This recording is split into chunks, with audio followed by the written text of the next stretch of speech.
In the name of the Father, and the Son, and the Holy Spirit, one God, amen. Today is the sixth Sunday of Lent, and we call today the Sunday of the Blind Man. And the Church's message today is all about three things. There's a problem, there's a solution, and then how to practically apply that solution into our everyday lives. The Psalms of Matins and Vespers from last night and this morning, it reads, "Examine me, prove me, try my mind, try my heart. You have tested my heart, you have tried me, and you have found nothing," right? Look at my heart, look at my mind. Try me. Examine me. Look closely, deeply at me, God. And he did this, and he has found nothing. The words mind and heart are very specific here. There's a reason why these are the two things that are mentioned by the psalmist. What do the heart and the mind have in common? They cannot be seen by the human eye. They're hidden, right? I have no idea what is in the hearts and minds of those around me. I can make an educated guess by looking at their actions, their demeanor, things that they say, and I can use make an educated guess about what's going on in their heart and their mind. As a few examples, I can see someone give money to the poor and assume, wow, they're loving, they're generous, they're kind, they're sacrificial, selfless, they care about God's children. Or I can look at someone who, let's say they come to church late to liturgy, and I can jump to a conclusion and a judgment and say, they are always late. That means they don't care about church. And if they don't care about church, then they probably don't care about their other responsibilities in their life. And if they don't care about other responsibilities in their life, then you know what? I don't want my kids to be around them. I don't want to be around them myself. I can't trust them. And it snowballs. But in reality, we don't know what is in the heart and in the mind of others, right? Using those two examples again, just maybe, perhaps the person who's giving to the poor is doing it because they see me, they know that I'm looking, and they want to give off the impression of being kind, generous, loving, etc. Or just maybe, the person who is late to church, really, they deeply hate it when they're late. It eats away at them. They want nothing more than to show up early to church and partake of the whole liturgy, hear all the hymns, and listen to all the readings. But they have a sick family member at home that they need to take care of, and the only time the physicians, the nurses, the physical therapists can come to see the sick family member is early Sunday mornings. Right? Again, we don't know what's in the mind and the heart, the circumstances of others. However, God can see these things. In fact, that's what God is focusing on. Yeah, he sees us doing the outward visible aspects of spiritual life, like praying, my spiritual role, my matanyas, my reading the Bible, my going to church, my giving a Sunday school lesson. He sees these things, right? But God is looking at the heart and the mind while we perform the physical aspects. The physical aspects are absolutely necessary, don't get me wrong, but God is focusing on the heart while doing them. But God isn't the only one, actually, that can see the heart and the mind. We ourselves can see the heart and the mind of what's going on the inside of ourselves, not others, but myself. I can, if I know I am reaching out to someone, for example, that I know is going through a tough time. So I hit them up, I call them, how's it going, man? You doing okay? I hope everything is well, just thought about you, right? Now, in my mind and in my heart, I can examine and know if I'm doing this out of love and out of my care for this person. Or perhaps I may be doing it because I want something out of this person. And so, I'll scratch their back so they can scratch mine. Now, forgive me I'm not trying to be cynical. I'm not trying to make us feel bad. But the church has always taught me the importance of being aware of our own weakness, right? It serves to help us grow. If I'm climbing a ladder, how can I climb up the ladder if I don't know where the next step is? If I don't know what step I'm on as a reference point to know where the next step to put my foot on, I don't know how far to lift my foot to get on it, right? It's important that we know and are aware of our imperfections, of our own weaknesses, and that others around us are also imperfect. But not because God can see the mind and the heart of us, absolutely, and we can see our own minds and our own hearts. But sometimes when we fall into sin, it blinds us from being able to examine ourselves. It blinds us from being able to see, why am I doing this? And we don't stop and ask the question of, why did I say this? Why is it that I acted this way? Why was this my response as opposed to something else? That's spiritual blindness, and that is the problem of today. That it makes us unable to have discernment of what is right and what is wrong, and we can't even sometimes examine and see why we've made the choices that we've made. But God, in His infinite love and compassion for us, and His endless mercy, He doesn't leave us to destroy ourselves, right? Doesn't just throw us away. But He gives us the solution, and that was revealed to us in the Gospel from Vespers last night, when He said, from the Gospel of St. Luke chapter 13, strive to enter through the narrow gate. If you think about this verse and break it apart, narrow means a very tiny passageway, right? And the gate is the entrance to the kingdom of heaven. But in this case, I'm understanding it, and I'm going to explain it as entering into the gate that leads to a relationship with God. Strive to enter through the gate that is narrow, which leads to a relationship with God. Now, something that is narrow is characteristically not simple to fit things easily through, right? And Christ's words are not just for us, not just for me, but for every human being on the planet. So you have, if you can visualize this, every human being trying to fit into this tiny doorway. And then in the Gospels, both from Vespers of last night and Matins of this morning, it says Christ gives us his mentality of what He's trying to do.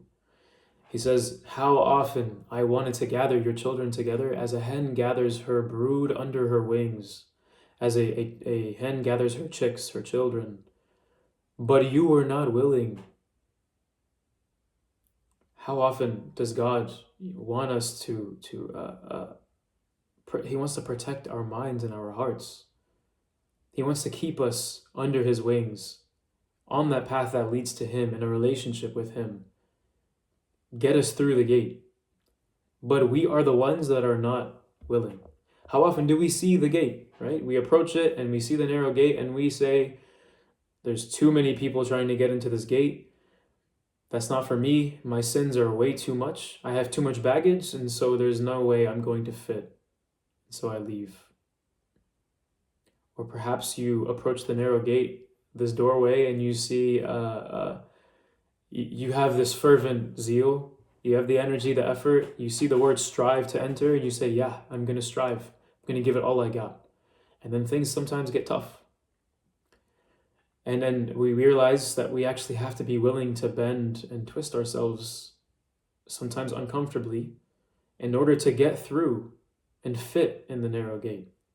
That's sacrificing. That's self-denial. That's me saying, okay, I'll be uncomfortable for a little bit, but I need to do it because it's good for me to gain in my relationship with God. This is fasting. Fasting is not comfortable, right? Unless you have been living as a vegan your entire life, then you are not really, you might want to discuss with your spiritual father a different way to fast. But fasting isn't comfortable for most of us. It's not fun to do. It's not easy to do, but we do it because it's necessary for us. Or perhaps you're at the gate and the persons next to you are stabbing you in the ribs with their elbows. And so you leave and say, no, this person did X, Y, and Z. And because they did X, Y, and Z and they want to be in that gate, I don't want to have anything to do with them. So I don't want to have anything to do with this gate. I'm out. I'm leaving. And we forget that people are imperfect. People can make mistakes. and we're so quick to judge. We make these mistakes because we are blinded, right? Because we are not willing to be under the wings of the protection of God.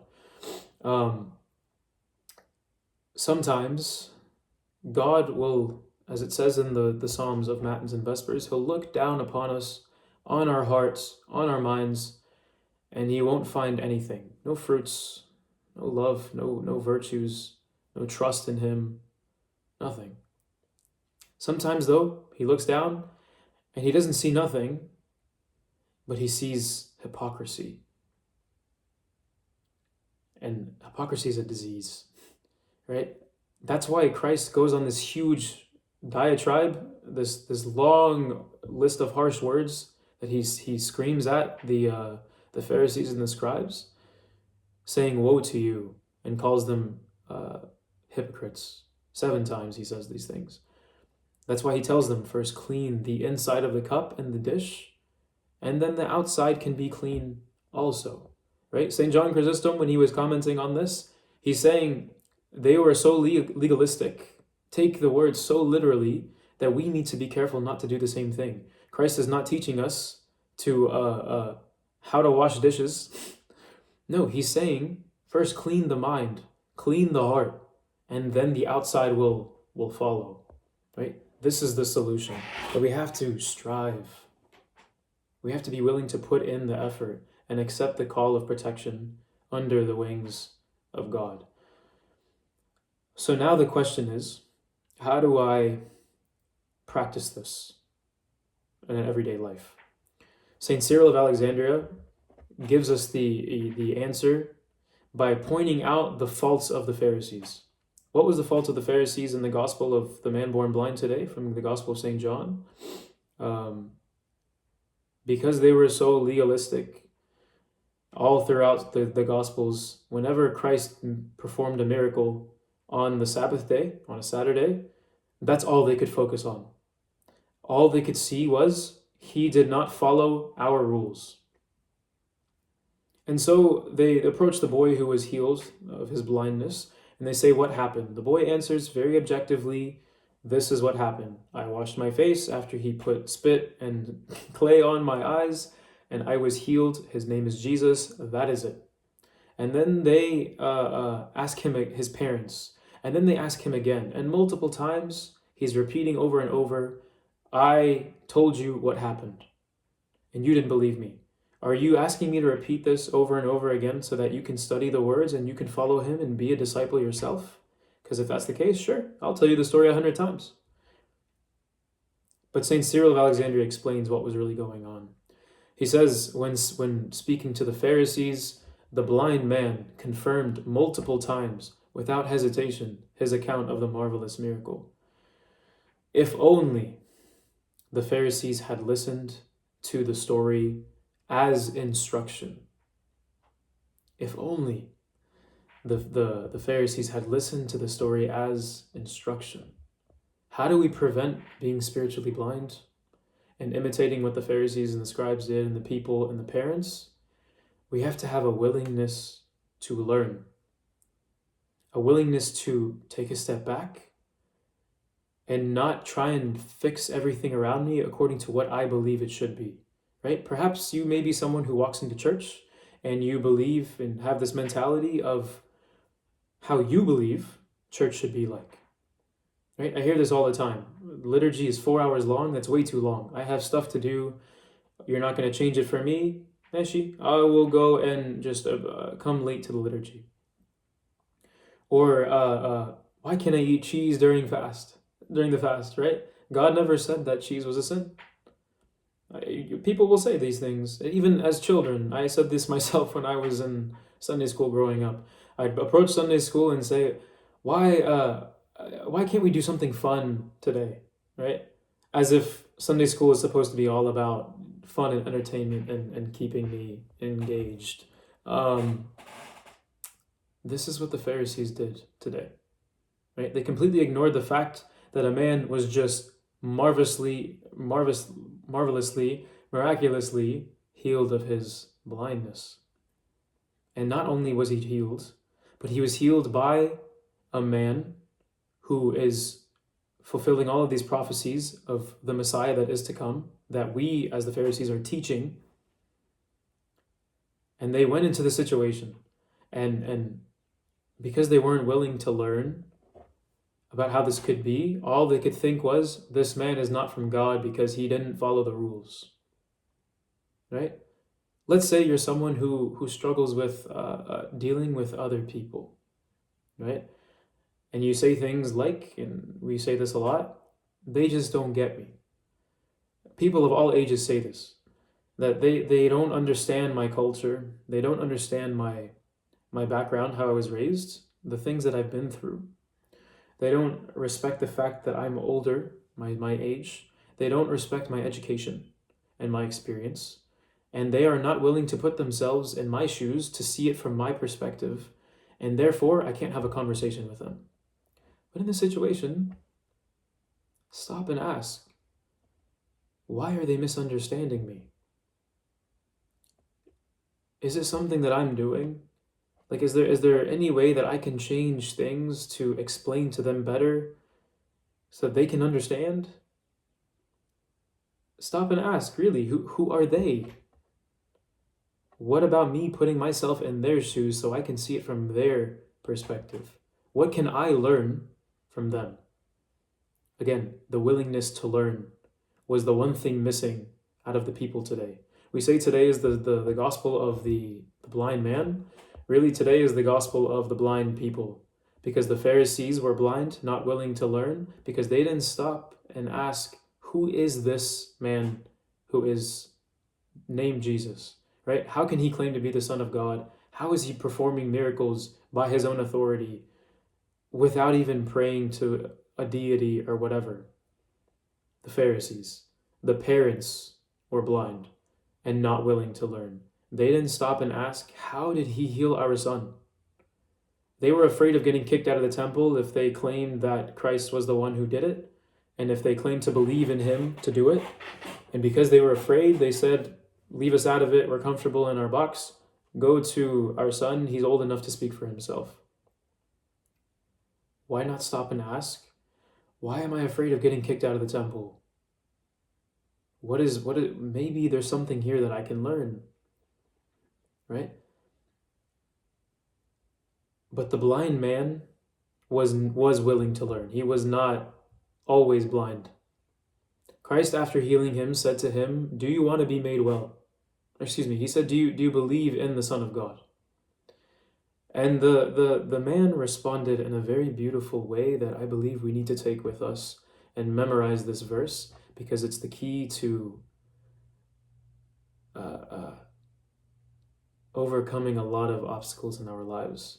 And it's a key to understanding what's in my heart and what's in my mind. And that was, Christ asked him, do you believe in the Son of God? And he said, who is he, Lord, that I may believe in him? How often in our own prayers do we say, who are you, Lord, so that I can believe in you? Who are you so that I can have a relationship with you? Open my mind, open my heart to accept you, and I can learn about you. That way, when you reveal yourself and you do come into my heart and in my mind, and you ask me, do you believe? I can say, Lord, I believe, just like the blind man said. If I don't know, for example, my father, my brothers, my sisters, my spouse, if I don't know who they are, how can I expect to maintain a relationship, right? How can I know how my father will respond to certain things so that I can maintain the relationship with him?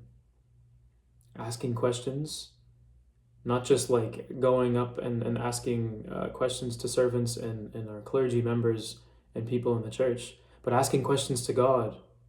It's necessary. We have to be approaching our faith with understanding. As Orthodox Christians, we don't just blindly believe things. We have a lot of rites and rituals that we have been accustomed to, that have been passed down to us from tradition, and they're not just in vain. We don't just say, Lord, have mercy 100 times just for the sake of filling up time during the liturgy. But we have to have faith with understanding, as to how we can prevent spiritual blindness. Christ himself tried to explain this to them, the Pharisees, and he tried to tell them the purpose of the Sabbath, because that's all they could focus on was, you didn't follow the rules of the Sabbath. And in the Gospel of St. Mark, he tries and explain to them. He says the Sabbath was made for man, not the man for Sabbath. The Son of Man is the Lord of the Sabbath. The Pharisees' major problem was they weren't willing to understand the law. They weren't willing to understand who Christ is. They weren't willing to understand why these events are happening. And we do this. I'm chief among you, but we do this. We allow ourselves to stay blind because of our preconceived understanding of things, how we believe things should be done. And this is not love. This is not humility. This is not what God has wanted for us. God desires nothing more than for us to be in relationship with him. And therefore we have to strive for the same. If we want a relationship with God, we must be willing to bend and twist ourselves a little bit, be willing to sacrifice, be willing to put down our guard and be uncomfortable, be willing to learn and have an open heart and an open mind and gain understanding so that we can learn who God is, so that when he asks us, do you believe? We say, Lord, I believe. May God grant us the grace of his Holy Spirit, that we have the ability to strive to enter through the narrow gate. To him be all glory, now and forevermore, and unto the ages of all ages. Amen.